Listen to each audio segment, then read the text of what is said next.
आज के इस वीडियो सेगमेंट में हम बात करेंगे electric field due to circular loop of charge. ठीक है, एक हमने रिंग कंसीडर करी है। देख लीजिए, डायग्राम में समझा देता हूं आपको। हमने एक रिंग कंसीडर करी है जिसमें यूनिफॉर्मली पॉजिटिव चार्ज डिस्ट्रीब्यूटेड है। अब देखिए, इस रिंग में एक पॉइंट हमने मान लिया यहाँ पर, जहां से हम क्या करेंगे, एक पॉइंट जहां पर हमको इलेक्ट्रिक फील्ड मेजर करना है। इस पॉइंट से इस पॉइंट के लिए इलेक्ट्रिक फील्ड हम मेजर करेंगे। इस रिंग का जो रेडियस है हमने ए मान लिया है और आपका सेंटर मान लिया इस रिंग का जो है वो ओ है। अब सेंटर से आपके ऑब्जेक्ट जहां पर भी आपको किसी पॉइंट पे निकालना है उसे हमने पी कह दिया। यहां तक के बीच की डिस्टेंस हमने क्या कह दी, एक्स कह दी, जहां पे भी आपको इलेक्ट्रिक फील्ड डिटरमाइन करना है। देखिए, अब हम बात करते हैं कि कैसे निकालेंगे। सबसे पहले देखिए, हमने एक छोटा सा एरिया कंसीडर किया है इलेक्ट्रिक यहाँ पे। ठीक है, देखिए रिंग में। अब इस छोटे से एरिया का जो चार्ज होगा वो क्या होगा, वो डी क्यू होगा। तो हम सबसे पहले देखिए हमने क्या किया, let us consider a uniform circular ring, ठीक है, या uniform circular loop in which positive charge is distributed uniformly and whole center is lie in O, and from the center a certain point P where we determine the electric field। अब बात करते हैं, देखिए सबसे पहले कि किस point से, इस पॉइंट से। अब यहाँ पर एक हमने रिंग में एक पॉइंट कंसीडर कर लिया जहां से हमें निकालना है। तो इसके लिए यहाँ पे चार्ज क्या होगा, ये चार्ज होगा आपका यहाँ पर डी क्यू। इसकी लेंथ कितनी हो जाएगी, डीएल लेंथ हो जाएगी। तो देखिए, अब इस पॉइंट पे चार्ज हमको जो डी क्यू निकालना है, इसे कैसे फाइंड आउट करेंगे, सिंपल है। देखिए, total charge upon whole length, length से डिवाइड कर दिया तो कितना होगा, पर यूनिट चार्ज निकल जाएगा। Per unit charge into DL कर देंगे तो इससे क्या आ जाएगा, हमारा इस डीएल लेंथ में कितना चार्ज है ये निकल जाएगा। अब हमको पता है किसी रिंग के लिए हमारे लेंथ कितनी होती है, 2 पाई ए डॉट डीएल। अब इसे इक्वेशन 1 कह देते हैं और इसको यहीं पे स्टॉप करते हैं। अब देखिए, अब यहाँ पर इलेक्ट्रिक फील्ड की क्या होती है, डायरेक्शन होती है, और ये क्या है, वेक्टर क्वांटिटी है। अब वेक्टर क्वांटिटी है तो देखिए इसकी जो डायरेक्शन होगी वो नीचे की साइड की होगी।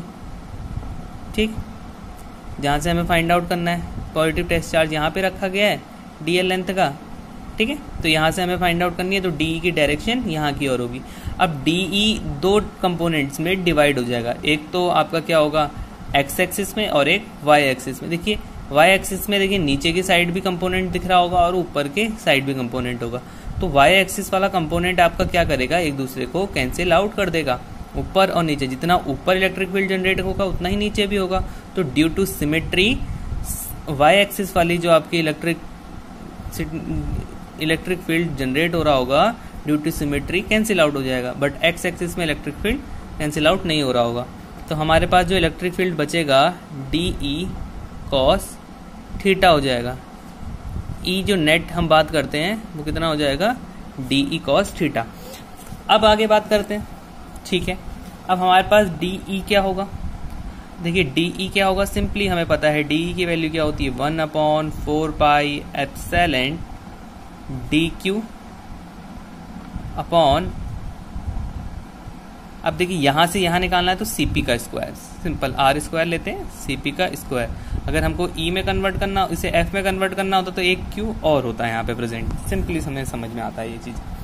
अब देखिए क्या करेंगे, अब डी क्यू की क्या वैल्यू है, डी क्यू की वैल्यू अभी हमने निकाली थी, ये पुट कर देंगे 1/4 pi epsilon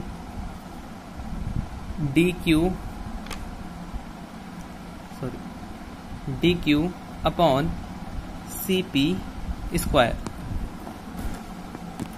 simply C P square की वैल्यू यहां पे पुट कर दीजिए पाइथागोरस से, कॉस थीटा, ये एंगल थीटा क्रिएट हो गया है।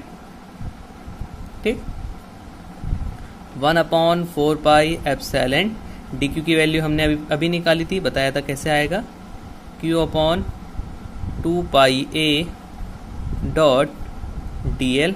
अब देखिए कॉस थीटा सिंपल हमने पढ़ा है अपने ट्रिग्नोमेट्रिक फंक्शन का यूज़ करते हुए अगर हम कॉस थीटा की वैल्यू निकालेंगे तो कॉस थीटा की वैल्यू कितनी हो जाएगी? कॉस थीटा की वैल्यू हो जाएगी हमारे पास ओ पी अपॉन, देखिए ओ पी कहाँ गया, हाँ O P base upon hypotenuse C P. ठीक है, अब देखिए एक सी पी यहाँ पे भी चल रहा है, एक सी पी इसके नीचे भी चला है, तो टोटल कितना हो जाएगा सी पी का क्यूब 1/4 एप्सिलॉन नॉट।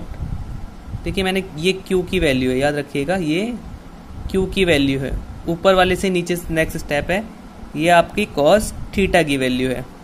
पूरा प्रोसेस को अच्छे से समझिएगा। 2πa, अब यहाँ पे हमको क्या निकालना है? ई नेट निकालना है ना, तो ये डीएल लेंथ के लिए हमने निकाला है, तो हमने ये क्या कर दिया, तो ई नेट इक्वल्स टू कितना हो जाएगा, यहाँ पे कितना हो जाएगा O P upon C P का क्यूब। अब आपका सी पी क्या होगा, देखिए सिंपली आपको दिख रहा है इस डायग्राम से, सी पी होगा a square plus x square, Pythagoras से सी पी स्क्वायर कितना हो जाएगा, a square plus x square. C P equals to under root a square plus x square,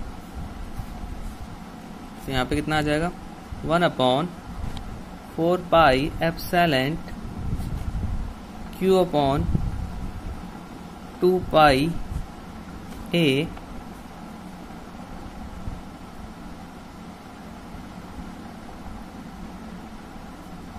इसकी वैल्यू ओपी की वैल्यू कितनी दे रखी है, ए दे रखी है, और सीपी क्यूब कितना हो जाएगा a square plus x square की होल पावर 3। ठीक है, अब देखिए अभी क्या निकला, ई नेट जो हमारा है, ई नेट एक्चुअली ये किसके इक्विवेलेंट होगा, डी ई एक्स। एक्चुअली हमने पहले ही बता दिया एक्स एक्सिस और वाई एक्सिस में डिवाइड हो जाएगा डी ई, तो ई नेट हमारा कितना हो जाएगा डी ई एक्स, ये हमारा क्या निकल गया डी ई एक्स निकल गया। अब यहां से हम क्या करेंगे, इंटीग्रेशन कर देंगे सिंपली। अब यहां से हम क्या करेंगे, सॉरी यहाँ पे डीएल रह गया ये वाला, डीएल डॉट डीएल। अब देखिए इंटीग्रेशन करेंगे तो ये कितना बन जाएगा, ये टोटल ई हो जाएगा। इंटीग्रेशन यहाँ पे मैंने लिखा नहीं है, समझ जाइएगा, इंटीग्रेशन मैं कर रहा हूँ यहाँ पे, तो कांस्टेंट क्वांटिटी क्या होगी, बाहर आ जाएगी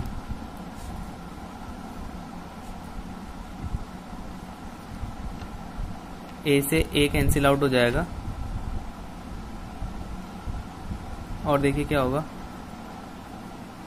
2π, सॉरी मिस्टेक हो रही है, ओपी जो है आपका एक्स है, सॉरी यहाँ पे ए नहीं होगा एक्स होगा, ओपी की वैल्यू क्या है एक्स है, तो ये अब ये कैंसिल आउट नहीं होगा। हाँ, तो ये कितना हो जाएगा, एक्स हमने बाहर ले लिया, ए स्क्वायर प्लस एक्स स्क्वायर की होल पावर 3/2 इंटीग्रेशन डीएल। अब हम इंटीग्रेशन किसका कर रहे हैं, रिंग का कर रहे हैं, तो रिंग के लिए टोटल इंटीग्रेशन कितना हो जाएगा, फिर से epsilon q upon 2πa x upon a square plus x square की होल पावर 3/2, और रिंग के लिए हमने करना था तो कितना हो जाएगा 2πa, तो इससे पूरी ये कैंसिल हो जाएगी क्वांटिटी, तो नया रिजल्ट हमारे पास आ जाएगा 1/4 epsilon x upon a square plus x square की होल पावर 3/2, ये रिजल्ट आ जाएगा। अगर ये पॉइंट कहाँ आ जाए, देखिए ये वाला पॉइंट शिफ्ट होके हमें कहाँ ले आता हूँ, सेंटर पे ले आऊँ, शिफ्ट होके कहाँ पे ले आए, सेंटर पे ले आए, तो समझिए अब सेंटर से ये डिस्टेंस x क्या होगा, 0 हो जाएगी, तो जो नई चीज क्या बन जाएगी, ये तो 0 हो जाएगा, ए स्क्वायर से नीचे वाली पावर हट जाएगी, तो कितना बन जाएगा सेंटर पे जो आएगा 1/4 एप्सिलॉन यहाँ से 0 पुट कर दीजिए और x की जगह आपको क्या करना है 0, एप्सिलॉन इंटू 0, तो समथिंग अपॉन 0 भी क्या होगा, पूरा 0। तो इसका मतलब रिंग पे जो हमारा इलेक्ट्रिक फील्ड होगा, रिंग के अंदर सेंटर पे वो क्या होगा, 0। ठीक है, अब बात करते हैं अगर ये x डिस्टेंस बहुत ही लार्ज हो कंपेयर टू उसकी रेडियस, तो देखिए यहाँ पे क्या होगा, a नेग्लेबल है तो a को आप क्या करोगे, हटा दोगे, a क्या है, नेग्लेबल है, तो ये क्वांटिटी हट जाएगी, तो सिंपली क्या बचेगा यहाँ पे x स्क्वायर, तो x की पावर कितनी हो जाएगी 3 और नीचे यहाँ कितना है, एक x से सॉरी यहाँ पे एक q ही छूट गया, तो यहाँ पे x से x कैंसिल आउट हो जाएगा। ठीक, तो पावर कितनी बचेगी, q अपॉन एक्स स्क्वायर। अब हमको पता है नॉर्मल इलेक्ट्रिक फील्ड वैसे भी कितना आता है, 1/4 pi epsilon q upon x square, वही आ जाएगा फॉर इनफाइनाइट या बहुत लार्ज डिस्टेंस के लिए।